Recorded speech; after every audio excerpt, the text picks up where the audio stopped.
plus bien sûr l'amylazée et puis les gamma-GT. Ce sont des éléments qui, en réalité, ont le plus souvent à démontrer, à nous dire où se trouve exactement le statut réel de ce malade, ce malade qui a atteint de l'hépatite B. Et c'est comme ça, il suit sa portion, le degré de son hépatite. Il était parti en voyage, il est revenu comme cette année, comme les années passées, pour faire son bilan. Pour voir exactement comment ça se porte, comment il se porte. Et les choses faisant, bien sûr, on a prélevé. Ni lui ni moi, bien sûr, ne s'entendait pas à un résultat, en tout cas, je dis négatif, ça veut dire négatif de résultat. J'ai fait, j'étais étonné. Dieu merci, j'avais des collaborateurs qui étaient présents. J'ai dit, mais il y a une chose qui ne va pas. Soit mes tests ne sont pas bons, il faut les reprendre. Et en réalité, on a repris les tests. Et il s'avérait que non, en fait, bon, il y a quelque chose en réalité qui portait beaucoup attention, que nous devons porter beaucoup attention, c'est que le malade, tout était négatif. Transaminase normale, bilirubine normale, et encore pire, pas de traces d'hépatite B. Avec tout ce que nous avons fait les marqueurs, nous avons les tests. Oui, ça c'est pas de traces d'hépatite B. Et le problème, c'est que nous avons fait 3 fois 2 fois avec le marqueur dual, où se trouvent les gènes, l'antigène HBS, et aussi les 4 éléments suivants, l'anticorps HBS, ainsi de suite, et tout est négatif.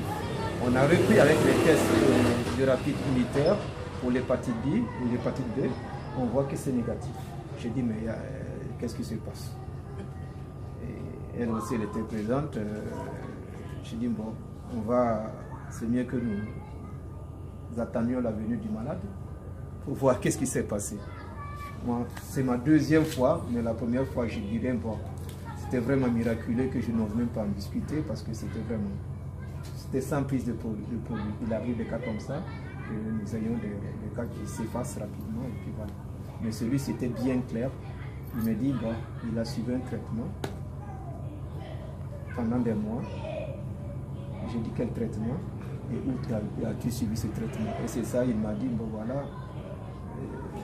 C'est une ONG, des gens qui vendent des produits au secteur 15 et quelqu'un lui a conseillé de passer prendre et il a commencé à prendre. J'ai dit, est-ce que tu es sûr que tu n'as pas fait autre chose et qu'il n'y a pas eu d'autres interventions? Il dit, bon vraiment, moi je ne lui donnais pas de produit de toute façon. Moi je ne lui donnais pas de produit. Et parce qu'en réalité, tant que nous n'avons pas de raison, si c'est la présence de l'antigène, et que les autres éléments sont plus ou moins normaux, on laisse faire. Voilà, on n'empoisonne pas, nous savons ce que c'est que les médicaments pour ne pas revenir là-dessus. Voilà, donc je dis, il faut que tu me dises exactement ce qui s'est passé, parce que ça m'intéresse, et ce serait intéressant aussi pour les malades, si toutefois en réalité c'est une réalité. Il me dit oui, mais voilà, c'est ça. Il est parti même d'ailleurs m'amener la feuille. Et c'est ça, j'ai dit à Madame Koulgou, j'ai dit, mais voilà ce qu'elle a pris. Madame Koulgou a pris, elle a lu, et dit, mais qu'elle connaît en tout cas d'où ça vient. J'ai dit, ah, si tu connais d'où ça vient, tu patientes, que je refasse d'autres examens du malade pour m'assurer, parce que moi je suis scientifique, je ne veux pas de spéculation sur des choses que je ne peux pas après. J'ai dit, patiente, on va essayer. Je vais l'envoyer, je vais prélever et puis envoyer son sang pour la charge virale. On a envoyé son sang pour la charge virale. Malheureusement ou heureusement, enfin malheureusement, je m'attendais à ce que ce lien détectable, c'est-à-dire un chiffre en tout cas bien fixé, parce que c'est ça, moi je croyais, moi je pensais plutôt que négatif. La charge virale était indétectable. Ouais. Ah, oui. Ça, c'est C'était vraiment...